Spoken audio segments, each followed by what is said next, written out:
नमस्कार मंडळी.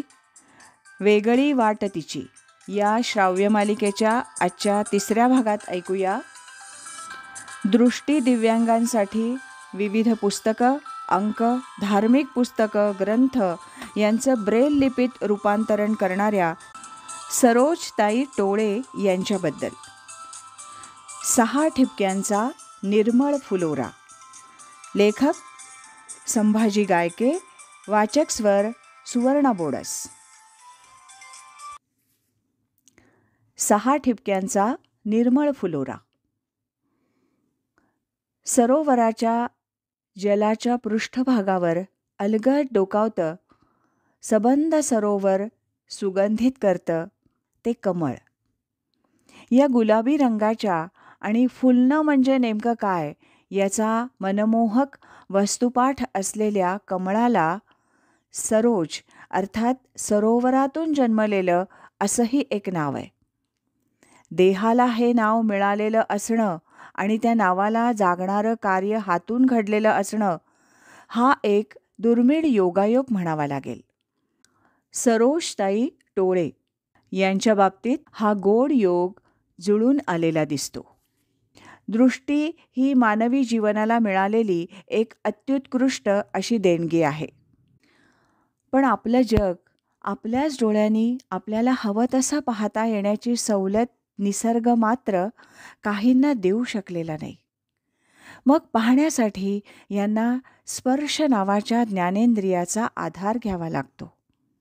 आणि हा स्पर्शही हातांच्या बोटांनी केला तरच त्या स्पर्शाला दर्शनाचा सोहळा अनुभवता येतो. अन्यथा केवळ ऐकणं या एकाच मार्गावर अडखळत चालावं लागतं. माणसानं अक्षर शोधलं, अक्षराला कल्पनेनं चित्रित केलं आणि कागदावर त्याची प्रतिमा उमटवली आणि दैवदत्त देणगीच्या सहाय्यानं वाचून ते अक्षर मनात पोहोचवलं. पण ही प्रतिमा जर पाहता येत नसेल तर ज्ञानाचा हा ओलावा कायमचा दुरावतो. यावर 1824 फ्रान्स देशातल्या लुई ब्रेल नावाच्या शिक्षक महात्म्यानं एक नामी उपाय शोधून काढला. त्यानं कागदाच्या पृष्ठभागावर कागदाच्या मागच्या भागावर दाब देऊन उठाव निर्माण केला. या उठावाला बोटांच्या शेवटच्या टोकांनी स्पर्श केला की तो उठाव मनःचक्षूंना दिसू लागला. असे 6 उठाव एकत्रित उमटवून त्यानं एक अक्षर निर्मिलं. मग याच उठावांच्या रचनांमध्ये वैविध्य आणून वर्णमालेतील शक्य ती सर्व अक्षरं जुळवली आणि केवळ स्पर्शाच्या साहाय्यानं वाचता येऊ लागलं.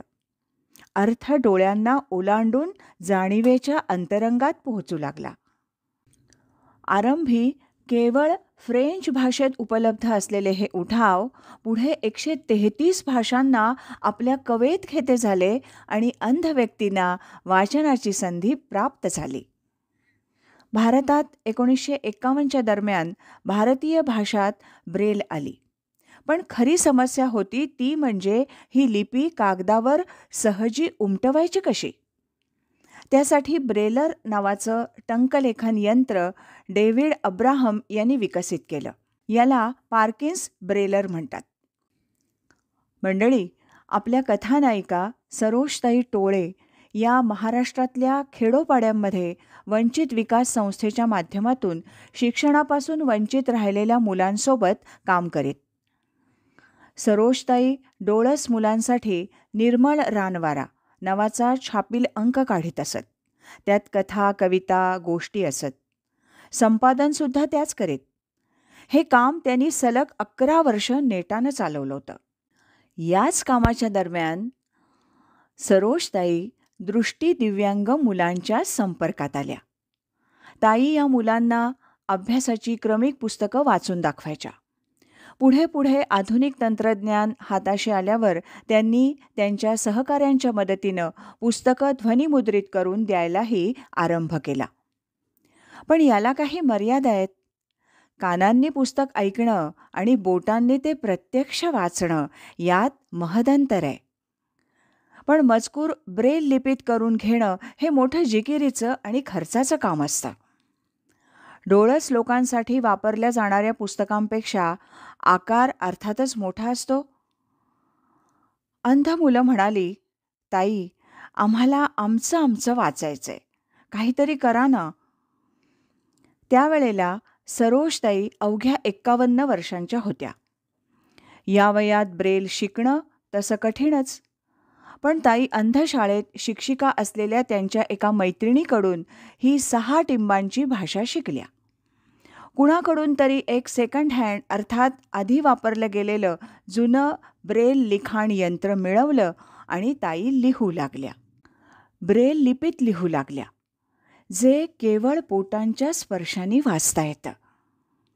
जाडसर कागदावर एक एक अक्षर उमटवणं म्हणजे सुकलेल्या शेतात एक एक बीज पेरीत पेरीत पुढं जात राहणं.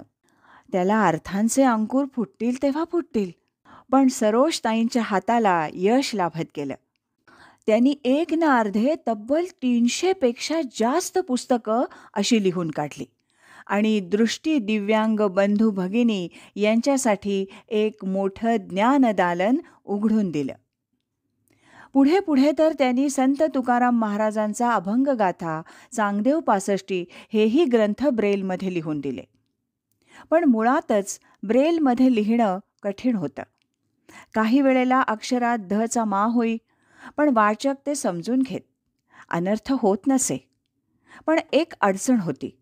एक पुस्तक लिहून झालं की त्याची दुसरी प्रत आपोआप तयार होऊ शकत नसे. नेहमीच्या छापील पुस्तकांची झेरॉक्स, फोटोकॉपी निघू शकते, पण ब्रेलची नाही. म्हणून दुसरी प्रत हवी असेल तर पुन्हा ब्रेल टंकलेखन करावंच लागत असे. सरोजताईंनी हेही कष्ट उपसले.